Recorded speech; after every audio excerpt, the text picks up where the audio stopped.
This edition of MacVoices is brought to you by SaneBox, the best way to take control of your out-of-control email. For a free trial and a $10 credit, visit sanebox.com/MacVoices. Welcome to Mac Notables on MacVoices. This is the Talk of the Mac community. I'm Chuck Joyner. Folks, Mac Notables are also on the road to Macworld iWorld 2014. This time we're going to talk to Mr. Chris Breen. He is going to be doing a workshop session to start out the week and then doing a whole lot of other things during the rest of the week. Chris, it's great to see you. Thanks for being here. Thanks very much for having me. So, Chris, I just want to know before we get started on this, do you spend every morning at the beach and then tweet out the pictures just to annoy the rest of us, or is this just an occasional thing? You're half right. Whenever I tweet out a picture of the beach, I do it to annoy other people, but I don't get there every single day. Okay, well that makes me feel just a little better, because I keep having these. I get up in the morning and I have visions of you on the beach with a single candle in front of you in a lotus position, you know, as the sun comes up, but it's not. It's sort of like that. What it really is me carrying a double latte and just kind of wandering around and saying, oh, wow, this is really nice here. I bet people elsewhere have far less pleasant lives than I do right now. And so I think it's the right thing for me to do, to share my joy with them. But really, it's kind of a jerk move in that I'm really just saying, hey, You're inside a cubicle now in the dark, and I'm here at the beach, so here you go. Well, the cubicles aren't that bad, but when we're having to dig out of ice and snow, Chris, that's when it gets a little tough to take. I've heard about that substance, that ice and snow thing. Yeah, I hope that I never have to live in that kind of climate. Come to my house next year in January, and we'll teach you. No, thank you. Well, so you've got a bunch of stuff going on at Macworld, as you always do. But let's start out with the workshop session on Wednesday. This year, I think I'm right. Isn't this a little bit different for you? It is a little bit different. I have been kind of fiddling around with this larger project presentation thing. I've been doing a webinar for the last couple of years called the iPad in Business, largely because I come in contact with people outside kind of the Mac Apple community who have been given iPads, because everybody hears, oh, Apple technology is really easy to use, and this is what we should be doing because everybody's got iPads. And what ends up happening is that a company or a school or somebody who has big ideas about these things buys a truckload of them, and then they go around the office and say, here's your iPad, and here's your iPad, and here's your iPad, bye, and that's it. And so people end up with these iPads and they love them because they're iPads and they're fun to use, but they don't really know how to apply them in a business context or in an educational context. So that, particularly if they've never used an iOS device before, they end up feeling frustrated. They've been told that Apple stuff is really easy to use. It turns out, yes, sort of, but it's still a computer. And so you need to learn your way around it. You need to learn about how to perform tasks that you'd otherwise perform on a laptop, or tasks that you have no idea how to perform. So I've just completed a course for lynda.com called the iPad for Business, and that just went up 2 days ago. And so this is the next step. This is where I do a full day seminar. So instead of in lynda.com, where I spend 2.5 hours on it, this is where I really get to stretch out and spend quality time looking at a lot of the apps and techniques that you use in a business environment, so that the people attending can feel more confident about using this device when they work. So is this, Chris, is I guess I'm talking about the webinar and I'm talking about the session. Is this primarily procedural, that, okay, if you're going to do word processing, you need this, or I recommend these apps, and if you're going to do, I don't know what, video production, you're going to do these apps?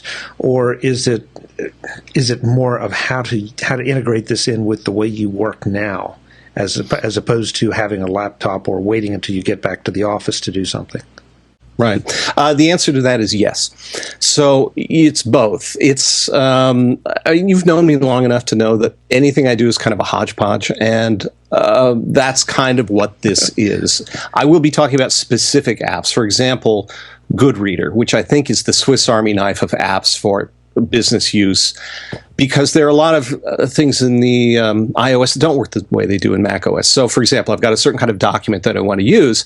Well, on a computer, that's no big deal. I just select this app or that app or some other app, and I can do that. with iOS, apps are locked to specific applications. And so maybe you've got a Microsoft Word document that you've brought in to your iPad in some way.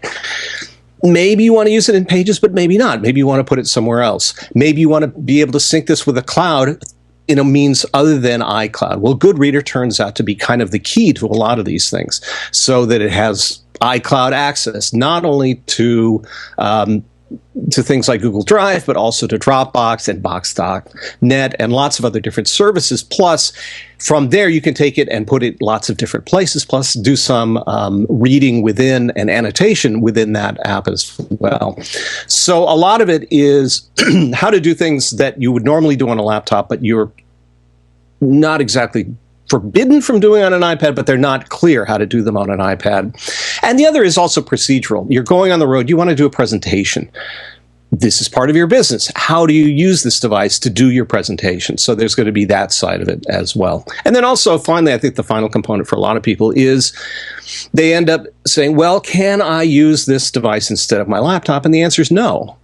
As much as we in the press and other people have used this as a stunt to say, I lived on my iPhone for a week, or I lived on my iPad for a week, and look what I've done. If you had your druthers, you wouldn't, because there's some things that are just better on a laptop, as much as we talk about the wonders of the iPad. So I want to put that in context as well. I don't want people coming in there thinking that I'm going to take their laptops away from them, but rather say this is an adjunct to your laptop. For a lot of people, you need to carry both devices. In some cases, you can carry just the iPad, but don't feel like you're going to be free of the laptop forever, because we're just not at that point. At the risk of taking us onto a tangent, what is it about that?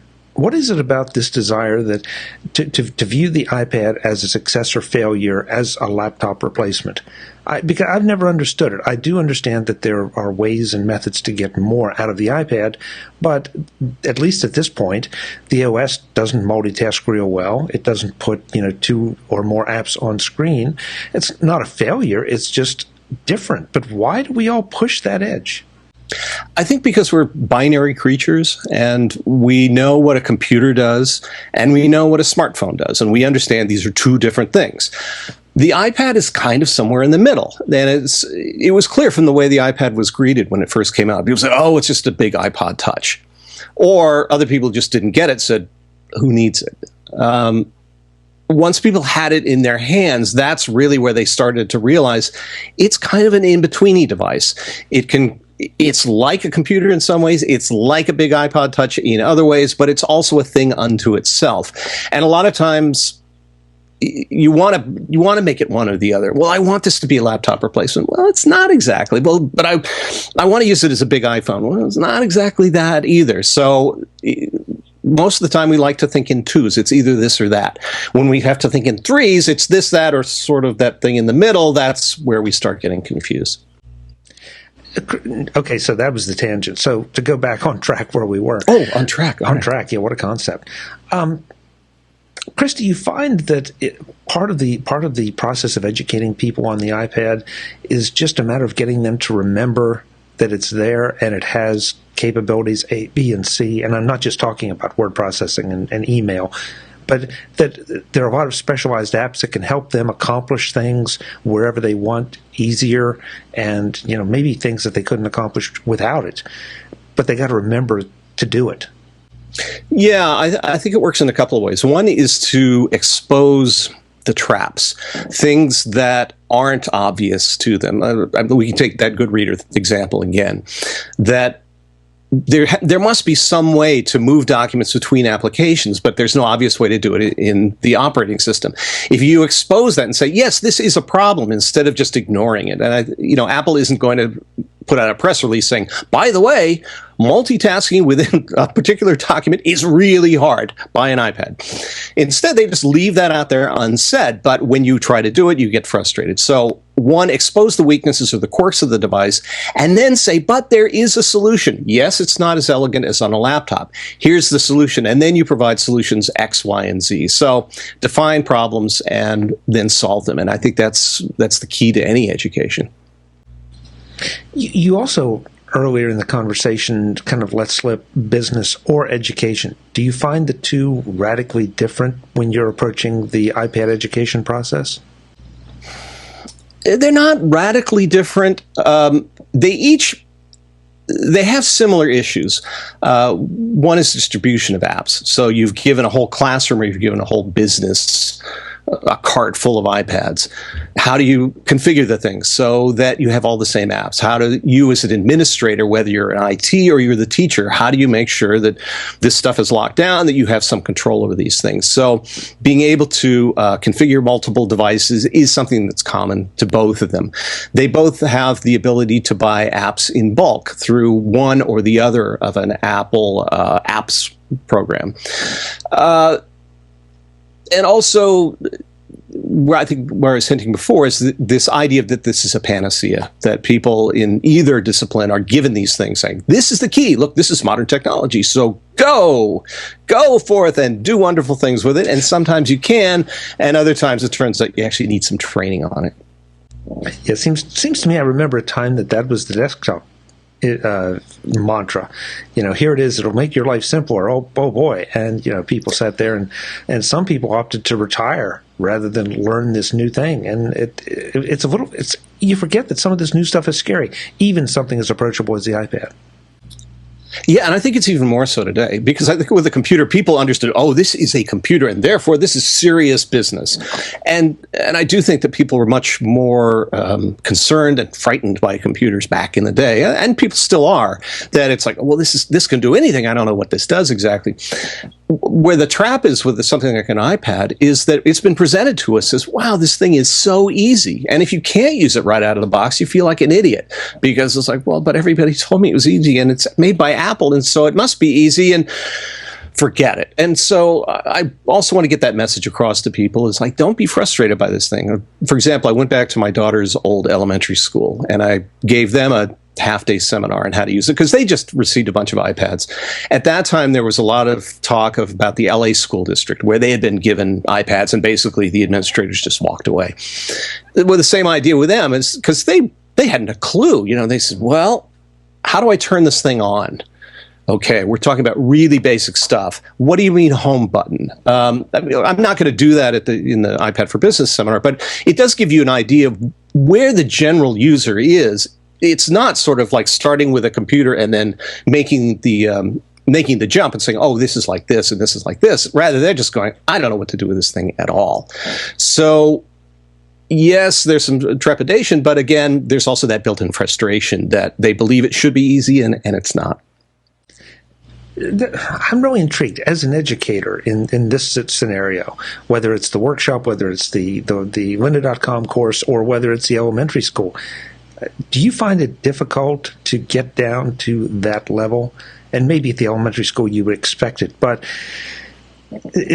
what's the home button? How do you turn it on? How do you turn it off? How do you change the volume? Or is that because by now it seems second nature to so many of us, and I'm not sure that I wouldn't find it but difficult to get down to that level and remember just how rank a beginner you can be. Yeah, I mean, all you need is one question, though. Like, what's the home button? And then suddenly you go, oh, yeah, right. I've made a bunch of assumptions here. And also you have to kind of keep your eye on the audience. Like, if that's one person out of 30 and the other 29 are going, rolling their eyes, you want to be gentle with the person who asked the question. But if you get kind of like a sympathetic, yeah, then you realize, okay, I need to back off. And then, that's part of being a decent teacher, is understanding, reading the audience and going, okay, I may have prepared X, Y, and Z, but I really need to start with A, B, and C. We're going to still get there, but you need to be fluid. I think it's part of my musical training and being a musician. You got to read the audience, got to know where they are. And if they're not where you are, do what you can to catch them up without being entirely remedial and boring the pants off everybody else. Something I didn't know about you that came up as we were scheduling this discussion is that you teach piano. And sort of. That is an interesting thing to me, just because I think of you as a journalist and a musician, not as much as a teacher. And I'm learning more about that side of you, and I'm wondering how it informs your writing and how it informs your approach to things.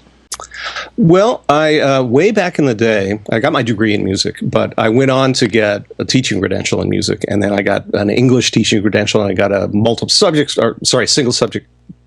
Oh, sorry. What do they call it? I'm sorry, I've just forgotten. Classroom teaching credential, and I got an early childhood credential, and I taught preschool for 5 years. Wow. So I have a teaching background. It's something I like doing, and through college and through my early musical days, I also taught piano lessons. I haven't taught piano lessons in a long time. I happened to be at a friend's house, and their son was playing, and he clearly had a knack for it, but he wasn't getting lessons, and I'd had a couple of glasses of wine, so I talked to his parents, and I said, I think I could help him. And you're going to have to pay me a bottle of wine, and the quality of the wine will determine the quality of the lesson. So if you bring me $2 Chuck, it's going to be a bad lesson. So something good, please.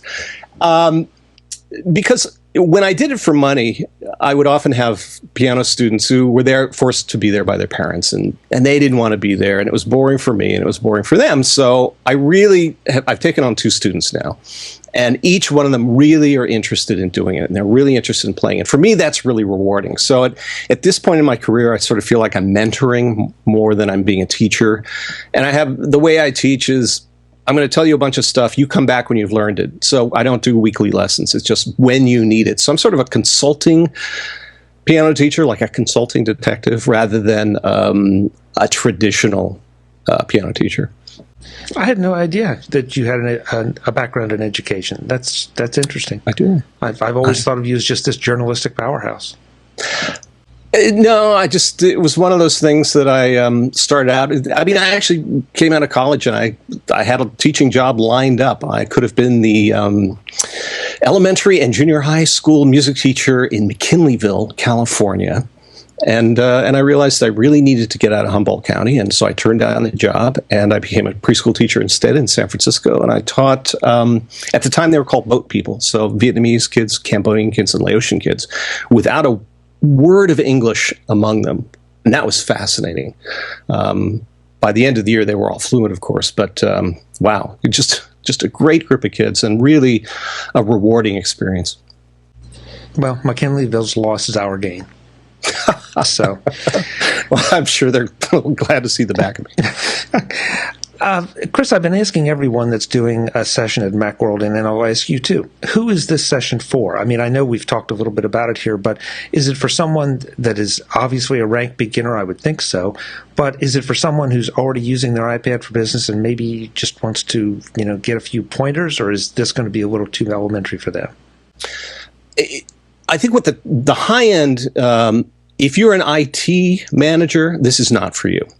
So if you're coming in looking for 7 hours of hardcore deployment strategies, get your money back. Don't come to this. I am going to talk about deployment, but I'm not going to go into the nitty gritty of MDM servers, for example. We may talk a little bit about OS X server, but in that level of stuff, we're going to be talking about Apple Configurator and how this is done. So it's really for kind of the small company person, somebody who's got the 3 or 4 person office, or if you're in real estate, for example, and you want to incorporate this into your business. You're going to be that kind of user. I expect people who come there are going to know where the home button is. So we're not going to really, my job is to teach people how to use iOS. They're going to be at the beginning some basic, how do you use this more efficiently tips. But it's really not for the rank beginner, nor is it for the really high-end user. For example, somebody who wants to develop databases on their iPad, and that's my business, and that's what I want to do. And then, no, this isn't exactly what we're going to do. Okay, so it's really for that middle-of-the-road kind of thing. Mm-hmm. That's good. This edition of MacVoices is brought to you by SaneBox, the best way to take control of your out-of-control email. For a free trial and $10 credit, visit sanebox.com/MacVoices. Email is one of those things that can be an important tool, an immense burden, or both at the same time. Spam filters are great, but there's still the problem of all that legitimate email that needs your attention. That's where SaneBox comes in. SaneBox takes your incoming mail and splits it into 2. The important stuff goes in your inbox, the rest goes to your Sane Later folder, where you can deal with it at your convenience after the important stuff. That's just where SaneBox starts. SaneBox is good from the beginning, It gets even better as it learns how you handle your email to get even better at deciding what's important and what can wait. But it gets even better than that. You can implement several other of SaneBox's services to further slice and dice your email into useful categories. Sane News will funnel off your newsletters and mailing lists to a separate folder. Sane Bulk is useful for segregating out receipts and reference emails from online transactions, such as software purchases, monthly charges, even your utility bills. If they send you an email receipt, SaneBox will find and hold it there in case you need it. SaneBox has lots of other features, but that will get you started. You've got no excuse not to see for yourself because you can try SaneBox free for 14 days by going to sanebox.com/MacVoices and get your email under control. At the end of your trial, you can get a $10 credit, again at sanebox.com/MacVoices. The interesting thing is that I've heard from many viewers and listeners who don't even wait for the 14 days to be up. They found SaneBox so transparent, so easy to use, and so valuable that they didn't wait. And I had the same experience. Now, I can't imagine managing email without SaneBox. You're going to have the same experience too, if you go to sanebox.com/MacVoices right now and find out for yourself. SaneBox, the best way to take control of your out-of-control email. Thanks to SaneBox for sponsoring this edition of MacVoices. Well, this is just the first thing you're doing during Macworld Week.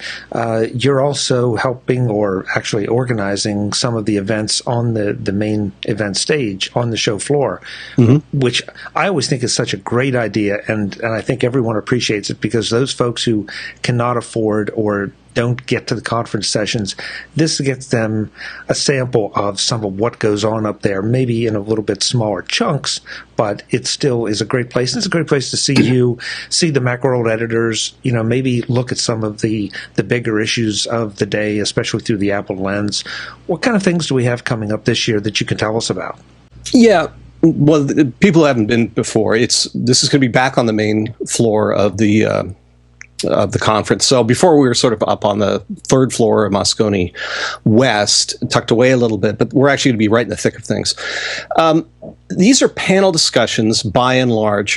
They don't mimic what's happening in the conference sessions. We want to be very clear that if you're going for the conferences, mostly the conferences are for education.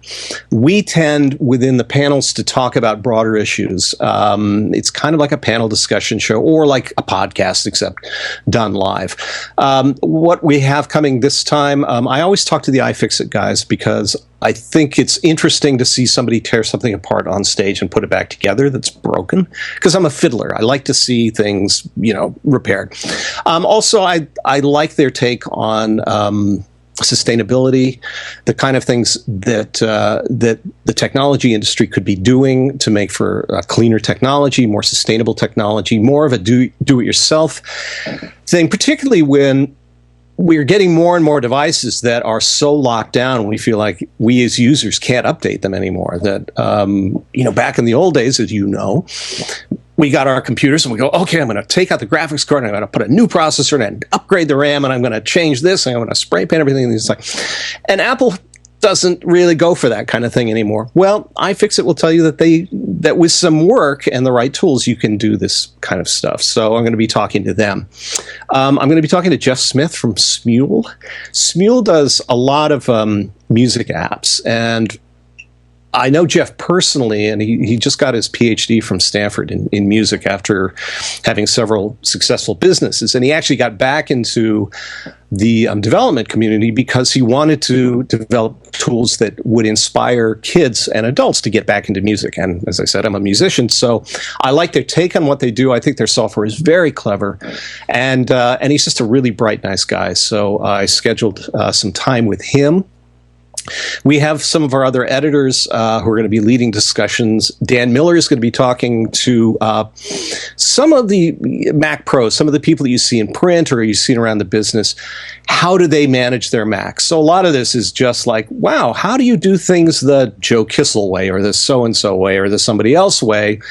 Here's an opportunity to see how they organize their lives because they use their computers for everything. And I think this is a good opportunity to see how the other half lives. And sometimes, you wouldn't want to see how the way I work because I'm totally disorganized. You just see a desktop full of stuff go. wow, this guy's an expert. I don't think so. But they're actually going to have people who know what they're doing. And so they'll be talking about that stuff. Phil Michaels always does his Pundit Showdown, and this year is no exception. So I think that's Friday at 11. If you haven't heard the Pundit Showdown on the Macworld podcast, it's hysterical. Phil is really funny. It's a game show, sort of, but mostly it's just a chance for people to goof around for about 45 minutes. It's hysterically funny, and I don't know who he's got on the panel this time, but it's always a good bunch of people to see, and it's just a hoot. We'll be taking a look at what we think about Apple. So we'll be telling Apple its business. That happens every so often. On Saturday, sometime there's going to be an Ask the Editors session. So that's where all the editors from Macworld, there aren't a lot of us left anymore, but there's still enough of us, and we'll be on stage. And this is the chance for readers who say, why do you have those stupid auto-playing videos on your website? They can say that to our faces, and then we will blame other people. And they can ask other questions as well. So the stage, I think, is going to be, as you go into the main floor, it's going to be on the left side, in the back. We'll have schedules posted. You can see who's going to be where, when, and we'll have comfortable chairs and carpeting and us and scintillating conversation. So come on by. So other than the Ask the Editor session, will you be doing any of these sessions, leading them? Oh, yeah. Oh, yeah. Are you doing all of them? Mm-hmm. Friday, I'm there. Oh, no, Thursday, I'm there almost the whole day. That's because one of the new things this year is that the main stage within Expo, I think all of the editors are doing main stage presentations. So that's 50 minutes on the big stage in the big room. So most of those sessions are scheduled for Thursday. So my coworkers and colleagues can't be at the Macworld Live booth. So I'm going to be there then. Most of my stuff or a couple of my things are on Fridays. So I will be there less often on Friday. And then Saturday, I think I'll do 2 or 3 sessions there. So yeah, I'm going to be hard to miss. Good. Well, then they can come by, shake hands, get a look at the hair, all that. Yeah, I think I'm going to cut it, though, before then, so it won't be as impressive. But maybe I'll put the clippings in a bag. And then, oh, yeah. I was going to say, $5 a bag. I think it's kind of creepy. Well, if they take it home, put it in the refrigerator, wait a few years, then they can clone you. That would be a problem. Yeah, there's an idea. Yeah. And to wrap up, usually there's one other activity you do at Macworld that a lot of us look forward to, and that's you play in this little band at this little party, and we all enjoy what you do. Is that still going to happen? Oh, yeah, it's still going to happen. It's the Macworld All-Star Band. I'm the leader this year, so I haven't been the leader for a while, so this year I get to be leader. And in the band, I'm the guy who says no. And so basically what we did is I had everybody gather together all the songs, because I think this is our 11th year doing this. So we've got a backlog of about 80 to 100 tunes. And so, because each year we'd all say, oh, yeah, I want to do these, and we'd learn a whole bunch of new stuff. And last year was a little rocky in terms of performance. So I thought as leader, we would go back and make a list of all the tunes we have and then pick out the greatest hits. So this year, it's going to be really the best stuff we've ever done. I think it's going to be tighter than it was last year, if you were there. Hopefully nobody gets on stage this year, and so that Paul doesn't go off. Sorry, Paul. And yeah, so it's going to be fun. It's Friday night. It is an invite-only thing, so you can't buy tickets to it. You have to know somebody to get a ticket.